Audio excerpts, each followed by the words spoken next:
Hi, my name is Bron and I'm a certified practicing speech pathologist, and I work with people to help them to develop their English pronunciation and reduce their accents. So today's lesson is on linking words together.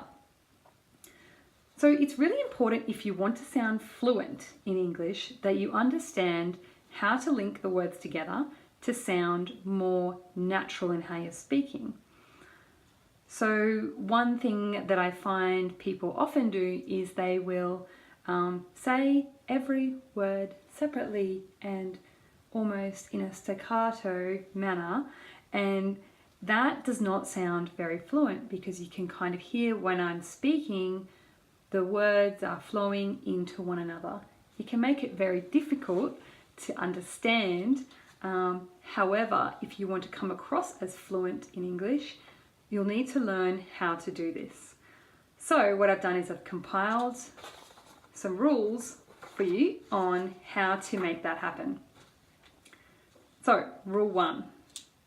Rule one is when you're linking a word that ends in a consonant, for example, stop ends with p, to a vowel, for example, a word beginning in a vowel, it, starts with I, so you're linking p and I, you need to link the words up almost as if you have one word.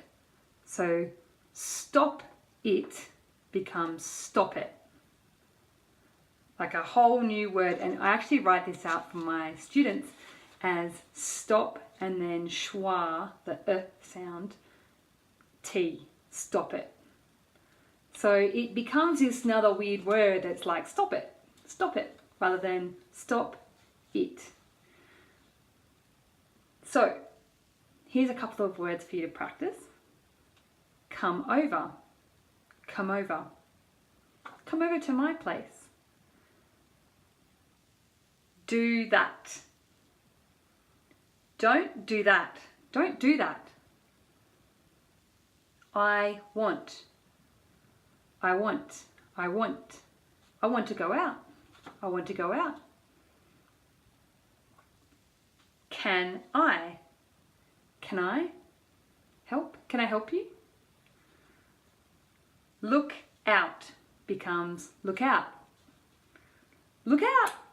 There's a big buzzy bee. So don't forget to join them together, and don't be afraid to let that flow as one word. So rule two, if you have two words with the first word ending in a consonant similar to the next first consonant in the next word, for example, sick, kids, sick ends in k and kids starts with k, you only need to pronounce the k sound once. So it becomes sick kids.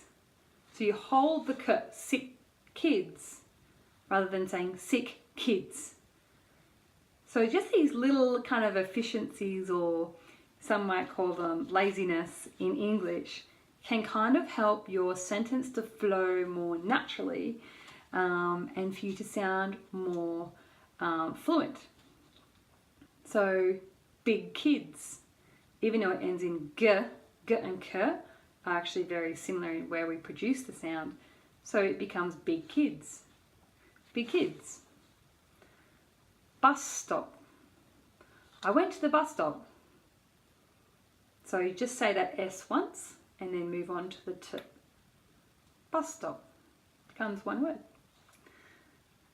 Top people. Top people. Stop being silly.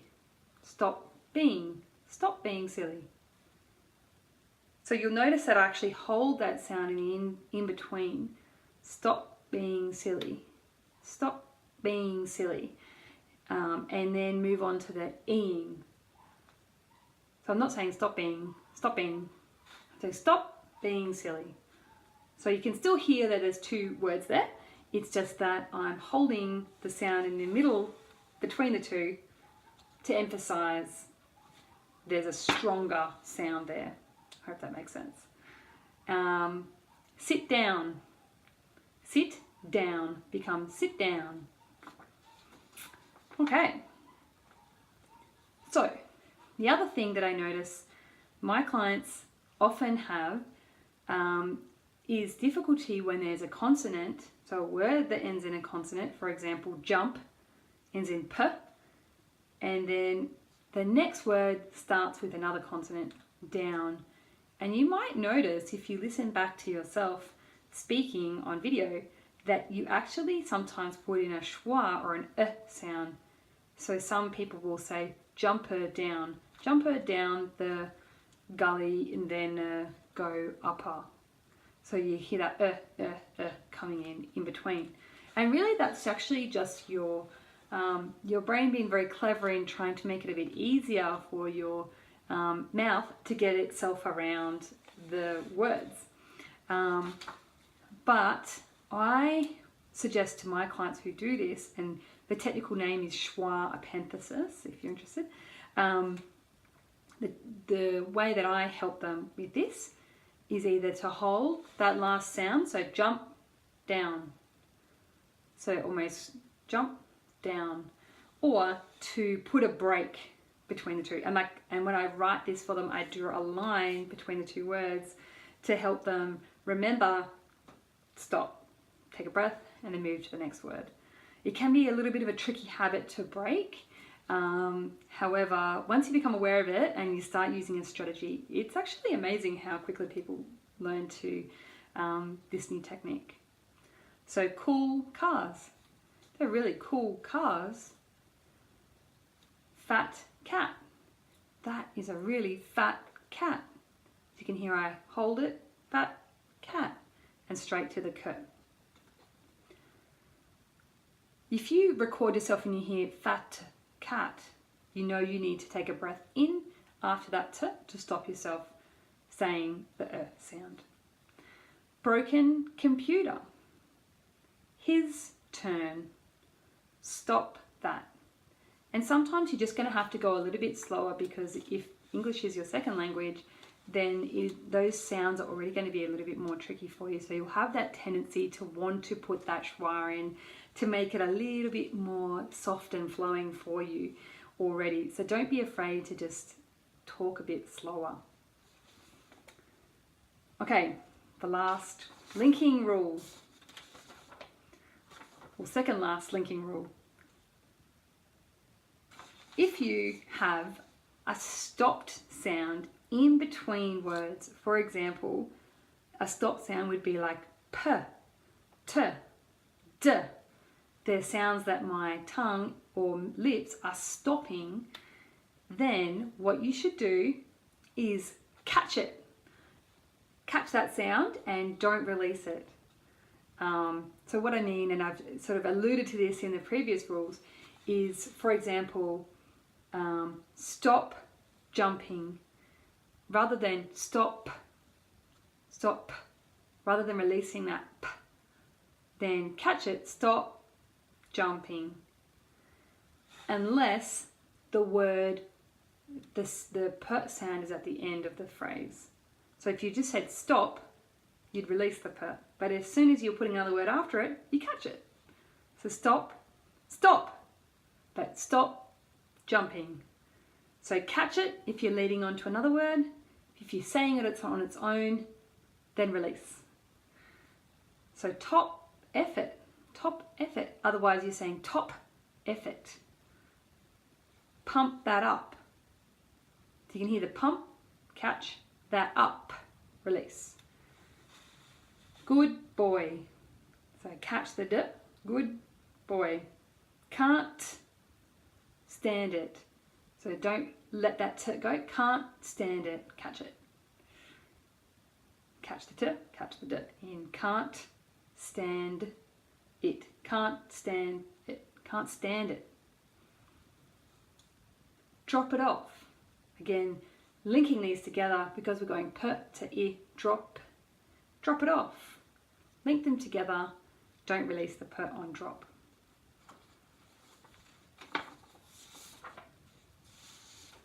last rule is if you're linking a word ending in a vowel to another word starting in another vowel, there is sometimes what I call like a little sneaky y or a w sound.